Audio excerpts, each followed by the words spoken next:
Hi guys and welcome back. For today's video, I really wanted to talk about some of the cultural shocks when you're here in the US as an international student. Not so much as an international student, but it can also be when you come here for a job. I've seen in a lot of cases that when you come here for a job, it's more difficult to manage all the cultural shocks than when you are here as a student. Because when you're here as a student, you come in with more of like an open mind, thinking of, oh, new opportunities, exciting.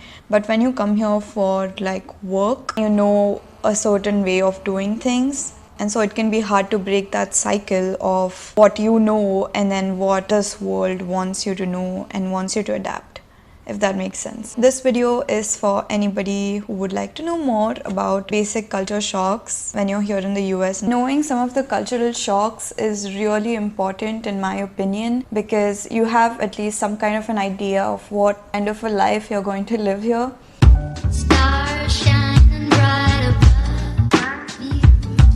So the first one is holding out the door for each other.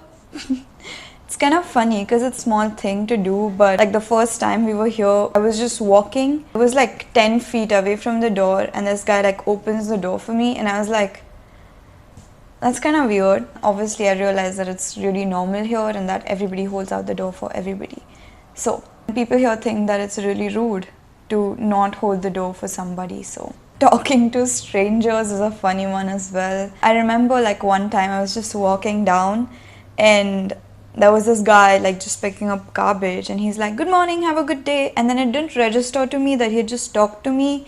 So I was like walking and then I turned back, oh, hi, good, have a good day. And I like completely panicked. It was so funny. Everybody talks to everybody, even if it's just like, hi, have a good day, or hi, good morning, or just even like smile. And the other one is shower curtains. First dorm that I lived in, its shower just had curtains, no door at all. The first time I saw it, I was like, how am I gonna... Turns out it's not that bad. Like people give you your privacy, but also like it's not that big of a deal. Checking the weather, this is so important. I feel like I've said it before in one of my videos, but Texas is where I live. Texas is bipolar. One day it's so cold, it's so unbearably cold, and the next day it's like unbearably hot. There's no way to know. It's so bipolar. Like it's just gonna be up and down, so extreme. The first semester I was here, one day I went out and I was like, you know, dressed in like sunny clothes because the day before was really summery. I went out and it was freezing cold. I think it was like 5 degrees Celsius or something. It was so bad and we had to play through that. The next day I like dressed up like all covered, like full pants, like full shirt. And it was like hot. I was like sweating so much that day because I was dressed according to the cold. After so much struggle, I learned that check the weather before dressing up every single day. So yeah, that's my 2 piece on checking the weather every single time you want to dress up. Nobody really dresses up for classes here. They're just wearing like joggers and sweatshirts. First time I was here, like I would like dress up nice, you know, like just wear really cute clothes, but nobody really wears really cute clothes. I mean, you can if you want to, but it's just like, I don't know. Like some people do actually wear cute clothes, but majority just wears like joggers and sweatshirts and show up to class like that. I mean, you can dress up if you want to, but it's nice to have an idea of what the culture is like. Oh, and then the interviews or even like any meetings with anybody is super casual.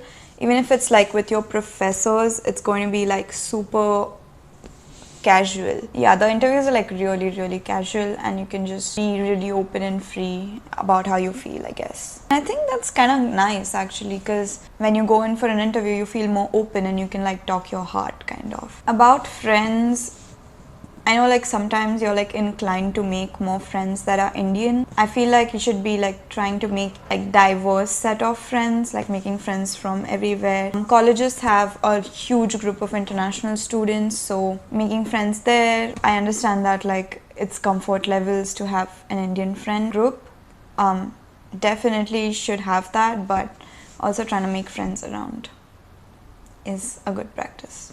Living in dorms is actually really convenient because it's right on campus. For this dorm that I'm living in, I walk 1 minute outside and I'm already at the tennis courts. It's literally right there, so it's so nice and it's really convenient. Again, on the weekends you're gonna hear a loud music and people like partying and stuff, and then you're also going to smell a lot of weed when weekend approaches. It's hilarious to me. That's dorm life for you. And then like sometimes you don't get roommates that you like, and that can be rough, like really rough. Last semester I didn't have the best set of roommates, honestly. They would go to sleep at 3 a.m. bro, and they would like play loud music, and I'm like, for classes, I don't know how it works in India, honestly. I was homeschooled from literally 6th grade, so I don't really know how like regular school works. For colleges here, you have to select your own classes for every semester, and you have to look at this like class schedule according to your major, what all classes you need to take, and kind of use it as your checklist. And you have to register yourself for those classes. No one's gonna do it for you. You make your own timetable, you register for your own classes. That's all on you. Every single time you register for classes, it's going to be a headache. Professors are a great resource. They are here to help you at all times. I got my on-campus job because of one of the professors. Any opportunity I get, it's usually because of the professors. Always try to have a good relationship with all the professors. Go to their office hours, ask them questions. And I think everybody talks about this, but your mental health's going to be like a freaking roller coaster, so volatile, up and down all the time. Like when I'm feeling low, I'm just like, okay, it's gonna happen once in a while. It's fine, just kind of soak it in, take your time, chill, acknowledge the fact that you feel bad and try to move through it, I guess. I think that's all I have for you guys about cultural shocks. I've said everything I can, so I don't think I have any more. But if I do, then I'll make a part 2. Make sure you guys follow this channel, like this video. Thank you guys so much for watching. Bye. Good morning.